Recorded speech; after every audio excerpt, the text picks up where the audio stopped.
मंजिल तो मिल ही जाएगी भटक कर ही सही, मंजिल तो मिल ही जाएगी भटक कर ही सही, गुमराह तो वो हैं जो घर से निकले ही नहीं।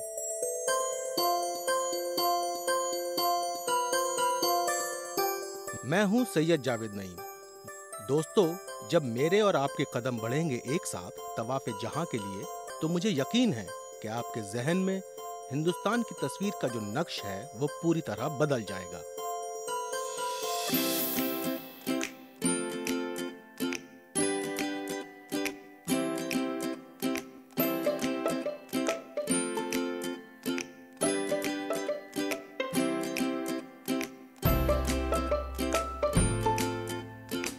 हमारी इस किस्त में उस शहर के दीदार होंगे जिसने हुक्मरानों को ताकत और शायरों को अल्फाज दिए हैं। पुरानी दिल्ली, वो नाम जो हिंदुस्तान की पूरी तारीख समेटे हुए है।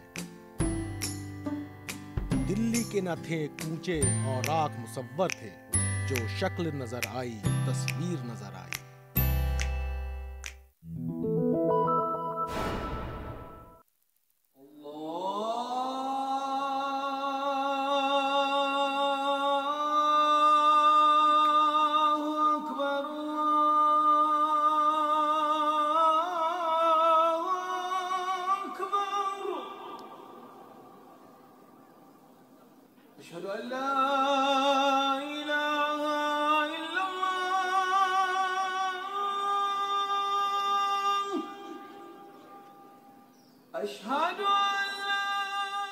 फजर का वक्त हो और अजान किसी कदीम मस्जिद से आ रही हो तो एक बेहतरीन एहसास होता है। अपना शाहजहानाबाद यानी पुरानी दिल्ली का सफर मैं यहीं जामा मस्जिद के इलाके से शुरू कर रहा हूँ, जहाँ कहने को तो है तंग गलियां, पर इन तंग गलियों की फिजाओं का रंग ही कुछ और है।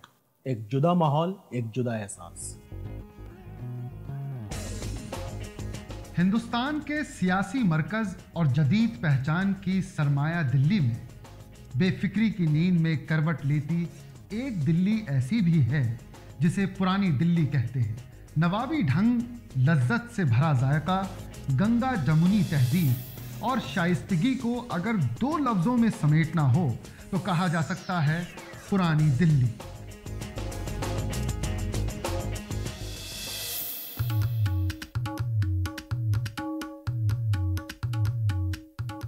मैं किसी शाही खानदान से ताल्लुक नहीं रखता, वरना मेरे पास ये बैलगाड़ी नहीं, कोई शाही सवारी होती, कोई शाही बग्गी होती। कोई बात नहीं, शाही तारीख तो मैं आपको बता ही सकता हूँ, बशर्ते आप मेरे साथ बने रहें। तो चलिए।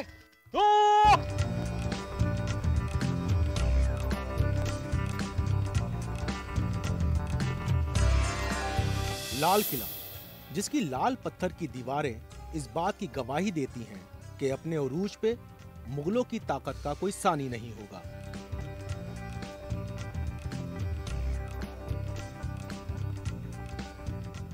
ये और बात है कि इसकी तामीर करवाने वाला मुगल बादशाह शाहजहां कभी भी पूरी तरह इस जगह को अपनी दारुल सल्तनत का दर्जा नहीं दे पाया।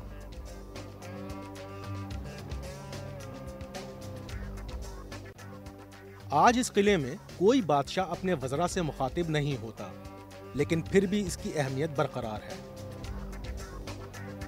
हर साल 15 अगस्त को, जो हिंदुस्तान की आज़ादी की तारीख है, इस मुल्क के वज़ीर आज़म हिंदुस्तान की आवाम से मुखातिब होते हैं।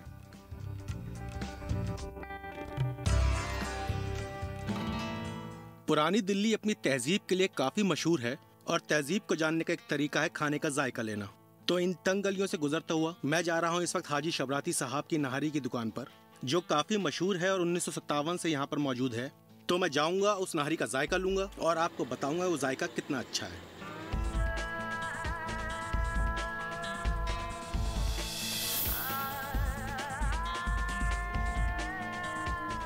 ये अंग्रेजी अखबार का एक रिसाला है। ये कह रहे हैं कि हमारे बारे में काफ़ी कुछ आता रहता है। आप देख सकते हैं, ये खुद भी यहाँ बैठे हुए हैं और नहारी निकाल के लोगों को खिला रहे हैं। तो मैं ज़रूर यहाँ का जायका लूँगा और देखूँगा कि ये जायका कितना अच्छा है। शुक्रिया।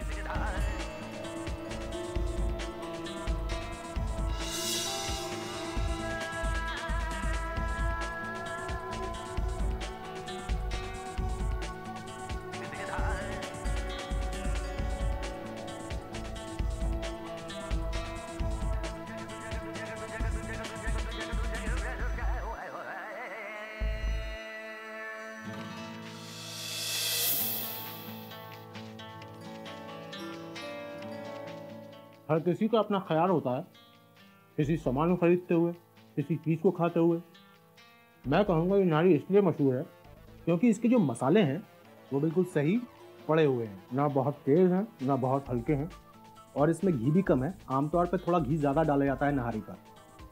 तो मुझे लगता है इसकी मशहूर होने की वजह तो वही है। बाकी अगर आपको पता करना है कि वाकई में क्यों मशहूर है तो आपको खुद आना पड़ेगा।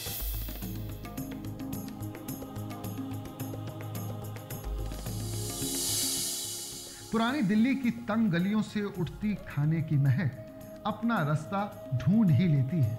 जायकेदार खानों के दिलदादा लोगों के लिए पुरानी दिल्ली किसी जन्नत से कम नहीं है।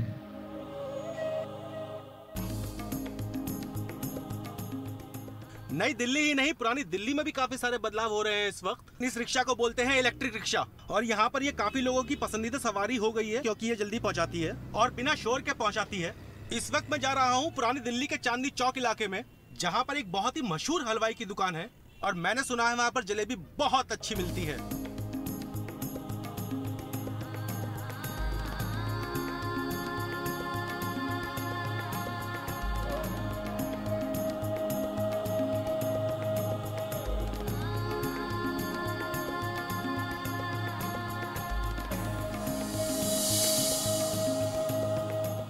तो मैं पहुंच चुका हूं यहाँ की बहुत ही मशहूर जलेबी की दुकान पर।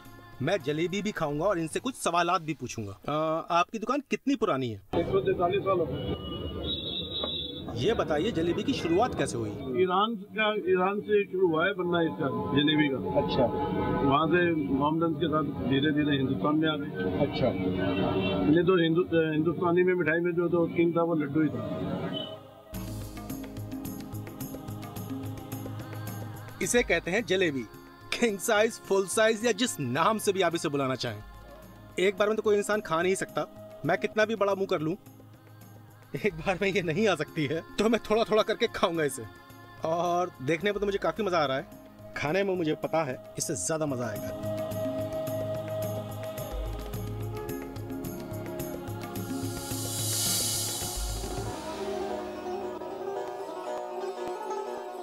मुख्तलिफ खानों के जायके लेते हुए, लोगों से मिलते हुए अजान की सदा ने इस बात का एहसास दिलवाया कि जुमे की नमाज का वक्त हो चला है। अब क्योंकि मैं पुरानी दिल्ली में ही हूँ तो मस्जिद जहानुमा में ही जुमे की नमाज अदा कर लेता हूँ।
मस्जिद जहानुमा, आप और हम इसे दिल्ली की जामा मस्जिद के नाम से जानते हैं।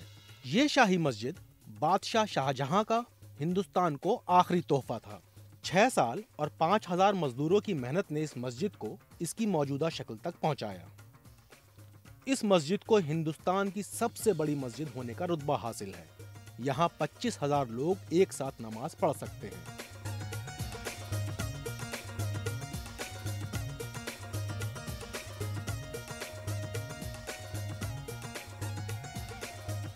ये सीढ़ियाँ जा रही हैं जामा मस्जिद की मीनार की तरफ, जहाँ से पूरे शहर का एक बहुत ही अच्छा नज़ारा मिलता है। तो चलिए देखते हैं वो नज़ारा।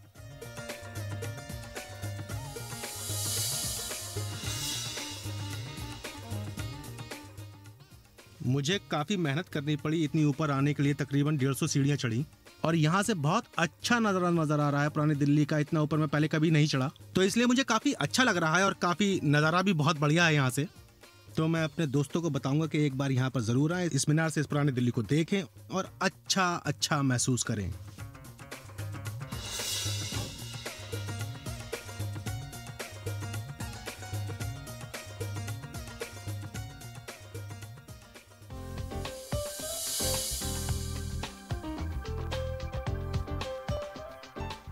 आज के इस दौर में जहां मॉडर्न जिम चारों तरफ नजर आते हैं, कौन सोचेगा कि दिल्ली में अब भी कुश्ती के अखाड़े होंगे जहां कसरत होती होगी। आपको यकीन नहीं आ रहा ना? चलिए मैं दिखाई देता हूं।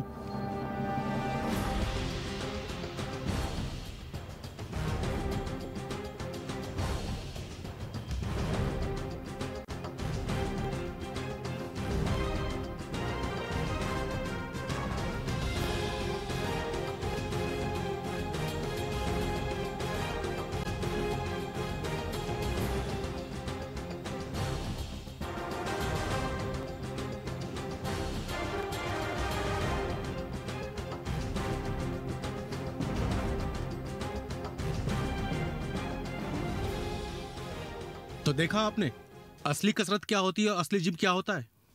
मैं जा रहा हूं यहाँ के गुरु जसराम जी से बात करने और उनसे इस बारे में और मालूमात करने।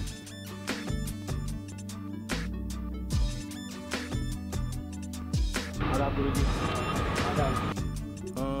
मुझे अखाड़े में पहली बार आया हूँ, तो मैंने कहा इससे पहले मैंने कभी अखाड़ा नहीं देखा था। मुझे अखाड़ों के बारे में कुछ बताइए। आप मुझे सबसे पहले क्या बताना चाहेंगे? सबसे पहले तो हम लंगोट बांधना सिखाते हैं। अच्छा। और क्या सबसे पहला है पहलवान का श्रृंगार होता है ना। हाँ, लंगोट बांधना। तो लंगोट जो है वो पहलवान का श्रृंगार है। श्रृंगार है, बगैर लंगोट क्या है? जेवर है उसका। ये पजामे से लग नहीं सकता जी। तो लंगोट ही बांधना पड़ता। पहले सिखाएंगे इसको लंगोट बांधो, किस तरीका से बांधते हैं जी। फिर उसके ऊपर जांघें चढ़ाते हैं। देखो जैसे पहलवान ने चढ़ा रखा हमारे, वो फिर अदब हो जाता है, बंध जाता है। जी जी जी। तो औरतें हो आदमी हो सब देख सकते हो, अदब तो चीज हो जाती है मजबूत।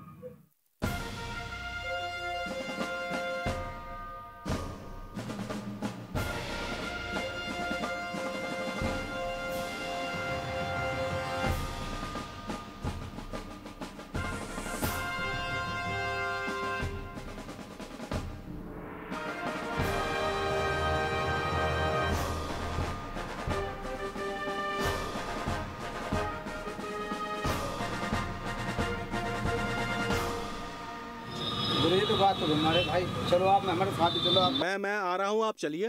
आओ आओ खींच के ले जाओ। आओ आओ आओ चढ़ाओ। अरे एक मिनट सुनिए तो सही। भाई साहब मैंने पहलवानी करी नहीं है पहले। नहीं कोई बात नहीं। अरे इतना कस के हाथ पकड़ा, मैं इनसे पहलवानी कैसे करूंगा, मुझे तो ये समझ में नहीं आ रहा है। मैं इनसे हाथ भी छुड़ाने की कोशिश कर रहा था, हाथ नहीं छुड़ा पा रहा हूँ। ये मुझे धोबी पछाड़ा मारने वाले। भाई साहब मैं फिर किसी दिन आगे कर कोई लूंगा। बात नहीं, आप अभी करके देखो एक बार। मैं फिर किसी दिन कर आओ लूंगा। तो सही, आप एक बार आओ। अच्छा ठीक है, चलिए मैं जूते तो उतार लूं। दो बार गाओ, भग मत जाना। नहीं भागूंगा नहीं। नहीं इतना भी डर नहीं लग रहा है मुझे। बस आप थोड़ा सा मुझे धोबी पछाड़ मत मारना। देख के तो लग नहीं रहा है कुछ कर पाएंगे। वो पहले डर के मारे भाग रहे हैं, उन्हें तो डर लग रहा है। अरे आओ भाई, क्या बैठ के डर के? मार खाने लायक तो मैं हूँ, गुरुजी कह रहे।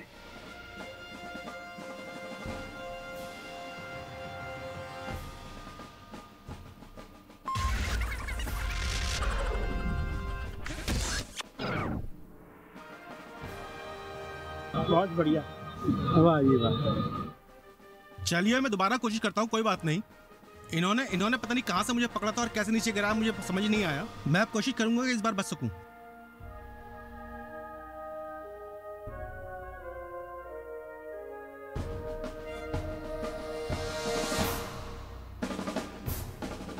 इस बार इन्हें थोड़ी ज्यादा मेहनत करनी पड़ी क्योंकि मैं तैयार हो गया था अपने आप को बचाने के लिए और काफी चोट लग गई है और यह मैं आखिरी बार कोशिश करूंगा कि मैं इन्हें गिरा सकूं।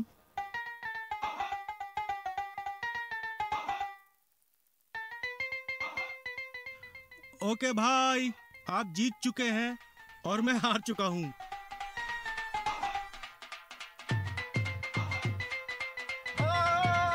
मेरी गर्दन में मैं कुछ बोल नहीं पा रहा हूँ और मेरी टांगे में जहाज बन चुका हूँ।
कबूतरबाजी शुमाली हिंदुस्तान और पाकिस्तान का पसंदीदा इलाकाई खेल रहा है जो मुख्तलिफ वजहों से अब सिर्फ पुरानी दिल्ली तक सिमट कर रह गया है। पुरानी दिल्ली की शाम कबूतर और कबूतरबाजों की हरकतों से सजी ऐसी कहानी पेश करती है जहां वक्त और पैसों से ज्यादा आज भी शौक मायने रखता है।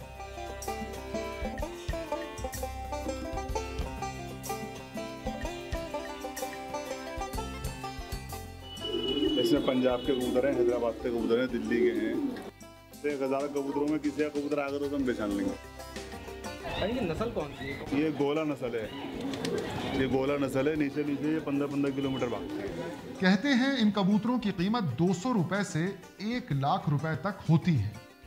अब गर्मी का टाइम चल रहा है तो हम इनको बहुत सारी चीज़ें खिलाएंगे ताकि तकड़े पर निकालें। बाजरे के अलावा चने, घाट, इसका नाम क्या, सरसों, तिल वगैरह, ये वगैरह तरह तरह की चीज़ें खिलाते हैं। बस ये सिर्फ एक शौक है कि उसमें मज़ा आता है। बस जैसे क्रिकेट खेलने में मज़ा आता है, ऐसे इसको करने में मज़ा आता है।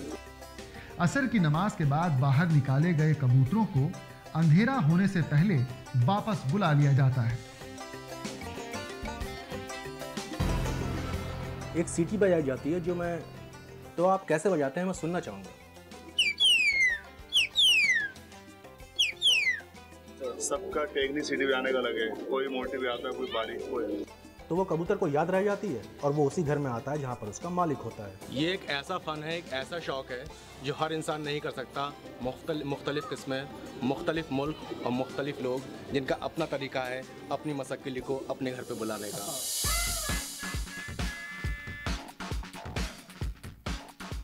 सलाम वालेकुम भाई, मुझे बहुत देर से यहाँ खुशबू आ रही है इधर से, तो वो किस चीज़ की खुशबू है बता सकते हो मुझे? प्याज की आ रही होगी। प्याज की?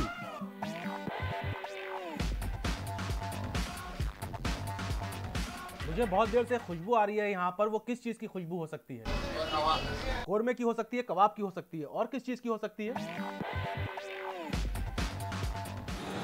मैं दौड़ते दौड़ते थक गया हूँ और मुझे अभी तक ये नहीं पता चला है कि जिस खुशबू की ओर मैं खींचा जा रहा था वो किस चीज़ की खुशबू है। मैं इनसे पूछता हूँ वो कौन सी खुशबू हो सकती है। भैया यहाँ पर एक खुशबू आ रही है, किस चीज़ की हो सकती है वो खुशबू? मालूम नहीं है? अरे कुछ तो सोचिए, किस चीज़ की खुशबू हो सकती है? अच्छा, इन्हें ये कह रहे हैं कि मुझे तो समझ में आ नहीं रहा है, आता तो ज़रूर बताता।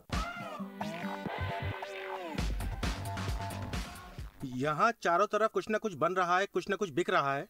आम है, लीची है, चाय है, कुल्फी है, लेकिन कुछ और है जिसकी ये खुशबू है और मैं उस खुशबू की ओर खींचा चला जा रहा हूँ।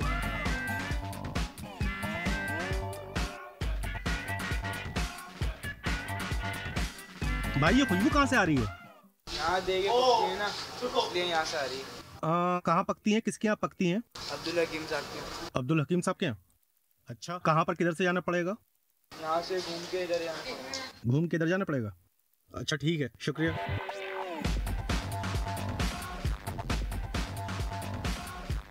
अस्सलाम वालेकुम। मुझे काफ़ी दूर से खुशबू आ रही थी और मैं सूंघते सूंघते यहाँ पहुँच गया। मैंने सुना है कि आपके यहाँ जो खाना पक रहा है वो मुगलिया ज़माने से लोग हैं जो पका रहे हैं और आपके दादा परदादा वो सब इसी काम में थे। तो मुझे ये बताइए कि आज आप क्या पका रहे हैं? आज हम कौरमा है, बिरयानी है, स्टू है, निहारी है। अच्छा जी। कुछ ऐसी ख़ास चीज़ जो आप बताना चाहें कि जो आपके यहाँ बहुत मतलब जिस वजह से वो मशहूर है, वो ऐसी कोई चीज़ आप बताना चाहें? ये हमारे यहाँ शाही कौरमा बनता है अलग। अच्छा, वो शाही कौरमा क्यों कहलाता है? वो शाहजहां के टाइम से बना गया है वो। अच्छा। अब फादर हमारे बनाते थे, तो कोई दादा हमारे, फिर फादर ने बनाया, फिर हमने बनाना शुरू किया, वही चला आ रहा है। कभी मशहूर हस्तियों ने भी ये खाना खाया है जिससे उन्हें पता चले कि दिल्ली में कितना अच्छा खाना बनता है? जी जी जी। हमारे वालिद साहब के टाइम का दिलीप कुमार साहब ने खाना खाया माशाल्लाह। अच्छा, दिलीप कुमार साहब ने? जी जी। और ओम प्रकाश जी ने जी। अच्छा अच्छा अच्छा। जी, और इंदिरा जी को हमारे वालिद साहब ने शाही टुकड़े खिलाए थे। सलमान जी के जाते रहते हम खाना बनाने। मतलब सलमान खान के यहाँ आप जाते रहते हैं। तो आप मुझे वो खाने दिखाने वाले थे जो आपके यहाँ आज बने हैं। तो इस वक्त ये कोरमा भून रहे हैं यहाँ पर, चिकन कोरमा बन रहा है। चिकन कोरमा बन रहा है जी। भुनाई जा रही है। अच्छा, ये कोरमा ही है चिकन। अच्छा, तो इसमें भुनाई अभी और होनी है कि भुनाई होनी है, कच्चा है ये। अच्छा अच्छा। यहाँ पे तपिश बहुत ज़्यादा है। ये कह रहे हैं कि 90 डिग्री है यहाँ पर टेम्परेचर, और फिर भी ये खड़े रहते हैं और लोगों को इतने अच्छे अच्छे जायके खिलाते हैं। इनका काम वाकई में काबिल तारीफ है। आप देख सकते हैं ये तह वाली बिरयानी है, इसमें तह लगाई जाती है, सफेद चावल और उसके ऊपर जाफरान डाल के उसके ऊपर सफेद को जो संतरे वाले रंग में रंगा जाता है और उसके बाद उसकी तहों को मिलाया जाता है। ये जाफरान है, आप देख सकते हैं सफेद चावलों की कुछ जाफरान मिला हुआ है। तो ये तह वाली बिरयानी जब मिल जाती है तो ये एक पुरानी दिल्ली के मुगलिया बिरयानी हो जाती है। तो ये इन्होंने निकाला है स्पेशली मेरे लिए, खास तौर पर मुझे खिलाने के लिए इन्होंने निकाला है, तो मैं जरूर चखूंगा और आपको बताऊंगा इसका जायका कैसा है। बहुत गर्म है तो मैं थोड़ा सी लूंगा पहले। तो बेहतरीन और उम्दा लजीज।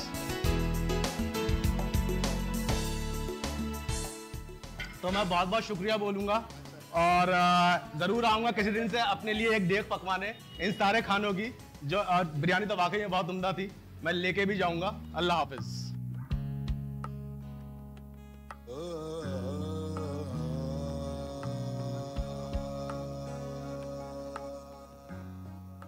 पुरानी दिल्ली की इस हसीन शाम को देखकर ज़ौक़ की एक गज़ल का मक्ता याद आ रहा है। इन दिनों गर्चे दक्कन में हैं बड़ी कदरे सुखर, कौन जाए ज़ौक़ पर दिल्ली की गलियां छोड़कर। आज रंग है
इस सफ़र में बहुत मज़ा आया। कुछ नए दोस्त बनाए, कुछ नए जायके लिए, कुछ नई बातें पता चली। अब मैं अपने घर का रुख कर रहा हूँ, लेकिन मेरे घर जाने का सबसे तेज़ तरीका क्या होगा शायद आपको पता नहीं है कि इन तंग गलियों के नीचे एक जाल सा बिछा हुआ है दिल्ली मेट्रो का। तो मैं जा रहा हूँ, अगली बार आपसे फिर मुलाकात होगी। अल्लाह हाफ़िज़।